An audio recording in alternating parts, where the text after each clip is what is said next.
जय हिंद।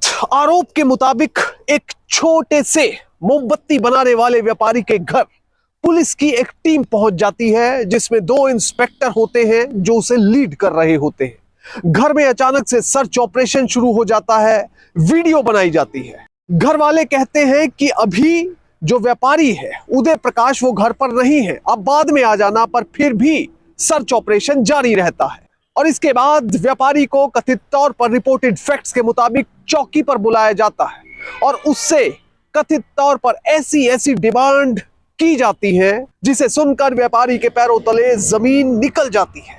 इस पूरे केस के बारे में आपको बताएंगे, पर सबसे पहले आपसे अपील कि आप बड़ी संख्या में हमारे वीडियोस को देख रहे हैं पर चैनल सब्सक्राइब नहीं कर रहे। अगर आप इस वीडियो को देख रहे हैं तो फौरन चैनल को सब्सक्राइब कीजिए, बेल नोटिफिकेशन ऑन कीजिए, वीडियो को ज्यादा से ज्यादा शेयर करें और इसके साथ ही अपना कमेंट देना ना भूलें। इस पूरे केस की सच्चाई जानने के लिए वीडियो को बिल्कुल आखिर तक देखें, कतई भी स्किप ना करें। अब इस पूरे मामले को समझने के लिए आपको चलना पड़ेगा उत्तर प्रदेश के कानपुर और वहां के वसंत विहार इलाके में, जहां पर उदय प्रकाश साहू नाम का एक छोटा सा व्यापारी रहता है।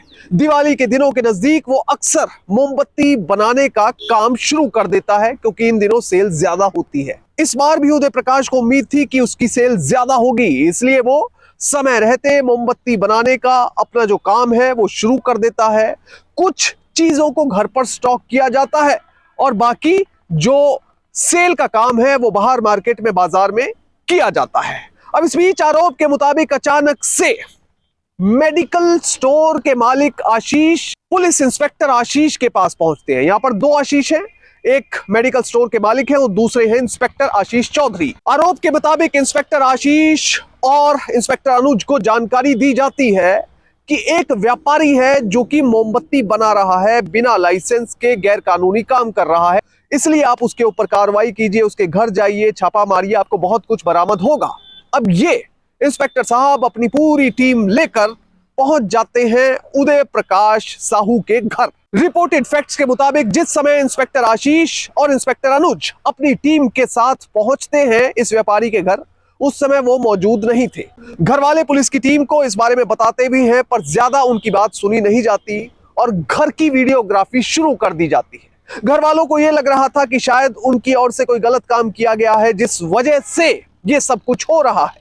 उदय प्रकाश के घर वाले पुलिस को रोकने की, समझाने की कोशिश भी कर रहे थे, पर वीडियोग्राफी जारी थी। इसके साथ ही काफी ज्यादा फोटोज भी क्लिक की जा रही थी। अब जैसे जैसे पुलिस की टीम फोटोएं खींच रही थी, वीडियोग्राफी कर रही थी, घर वालों की सांसें अटकती जा रही थी। उन्हें लग रहा था कि कोई बड़ा मामला है, कोई बड़ी गलती हुई है।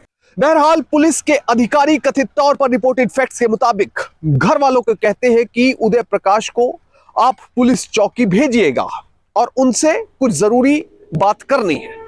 उदय प्रकाश को जैसे ये सारा कुछ पता चलता है, वो फौरन घर पहुंचते ही चौकी के लिए निकल पड़ता है। उदय प्रकाश के घर के पास ही घाटमपुर चौकी पड़ती थी। वो वहां पर पहुंचा और पुलिस के अधिकारियों को बताया कि सर, आप मेरे घर पर गए थे और जैसा आपके द्वारा आदेश हुआ था उस आदेश का पालन करते हुए मैं आपकी चौकी में प्रस्तुत हो गया हूं, बताइए सर क्या काम है। अब जो इंस्पेक्टर हैं दोनों, अनुज और आशीष, रिपोर्टेड फैक्ट्स के मुताबिक और आरोप के मुताबिक वो कहते हैं कि तुम्हारे द्वारा मोमबत्ती का व्यापार किया जा रहा है या नहीं। अब उदय कहता है कि सर हाँ, मैं मोमबत्ती का व्यापार कर रहा हूं। अब रिपोर्टेड फैक्ट्स के मुताबिक उदय प्रकाश से एक तरह से बहुत ही ज्यादा फॉर्मल बातचीत शुरू हो चुकी थी, या फिर यूं कहें कि एक तरह से जैसी पुलिस या पूछताछ होती है वो शुरू हो चुकी थी। अब उदय प्रकाश नाम के इस छोटे से व्यापारी से पूछा गया कि आप ये बताइए कि आप ये व्यापार क्या लाइसेंस लेकर कर रहे हैं। उदय प्रकाश ने इसका भी जवाब दिया, पर पुलिस के अधिकारी इससे भी संतुष्ट दिखाई नहीं दिए। इसके बाद पुलिस अधिकारियों ने कहा कि तुम्हारे ऊपर गैर कानूनी काम करने का मामला बनता है, इसके लिए एफआईआर दर्ज की जाएगी। अगर बचना चाहते हो तो 50,000 रुपए की रिश्वत देनी पड़ेगी।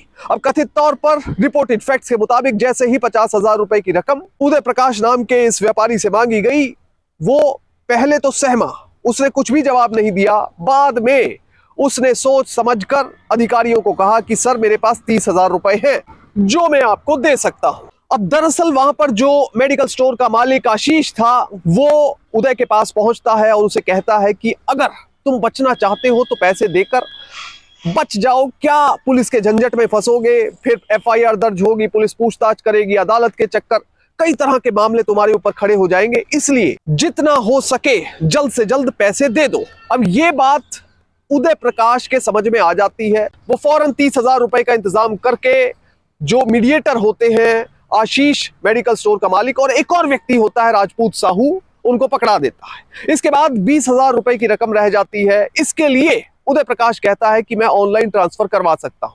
अब राजपूत नाम का ये जो चौथा शख्स है, रिपोर्टेड फैक्ट्स के मुताबिक वो कहता है कि तुम कोई बात नहीं, ये ऑनलाइन ट्रांसफर मेरे खाते में करवा दो। अब इस शख्स के अकाउंट में 20,000 रुपए ट्रांसफर कर दिए जाते हैं।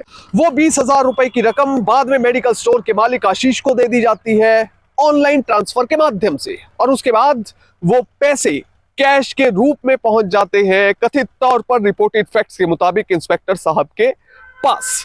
अब कुल मिलाकर जो ये व्यापारी था वो 50,000 रुपए की रिश्वत दे चुका था और वो इस मामले से भी बच चुका था।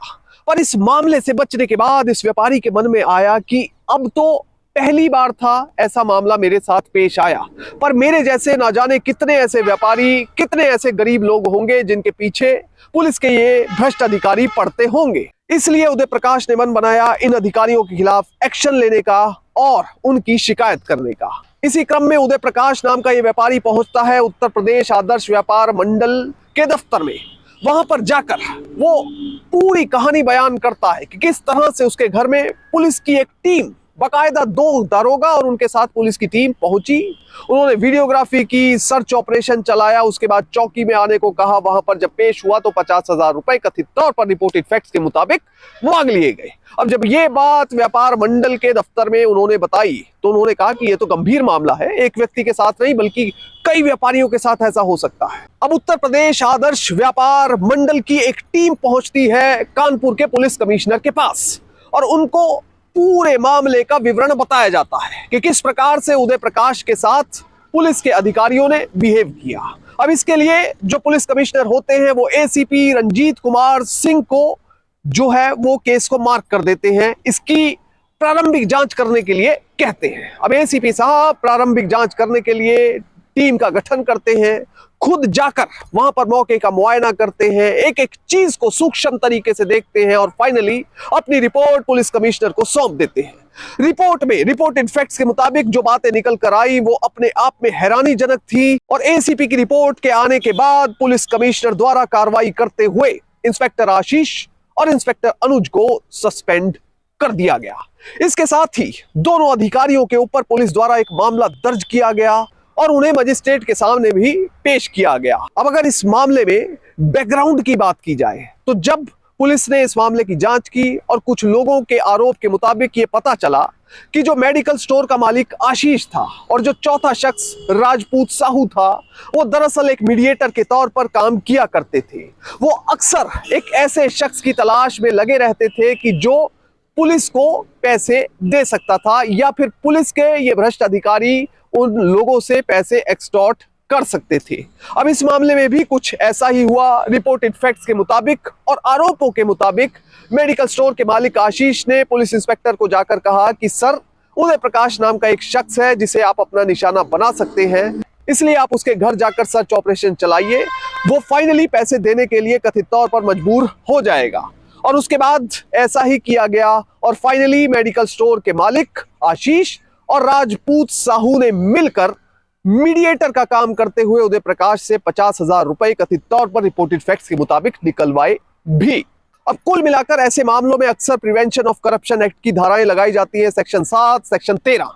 प्रिवेंशन ऑफ करप्शन एक्ट की अगर बात की जाए तो इसके तहत 7 साल तक की सजा दोषी को हो सकती है। अगर कोई व्यक्ति अदालत में दोषी साबित होता है तो उसे 7 साल तक की सजा होती है, इसके साथ ही जुर्माना भी होता है। और जो सबसे महत्वपूर्ण बात है वो ये है कि उस व्यक्ति को ना सिर्फ सजा होती है बल्कि वो अपनी नौकरी से भी हाथ धो बैठता है। अब इस पूरे मामले में हमें यह समझना होगा कि अगर ये पुलिस के अधिकारी आरोपी से दोषी साबित हो जाते हैं अदालत के अंदर तो इन अधिकारियों को अपनी नौकरी से हाथ धोना पड़ेगा। पर इसका एक दूसरा पक्ष भी है जो हमें समझना होगा कि इन अधिकारियों के ऊपर लगाए गए आरोप गलत भी हो सकते हैं। कुल मिलाकर माननीय अदालत तय करेगी कि क्या इन अधिकारियों के ऊपर सही आरोप लगे हैं या नहीं, जिसके लिए अदालत के फैसले का इंतजार करना पड़ेगा। बहरहाल इस पूरे मामले से हमें सीख क्या मिलती है? हमें सीख ये मिलती है कि कभी भी सरकारी नौकरी करते हुए भ्रष्टाचार जैसी चीजों में लिप्त नहीं होना चाहिए।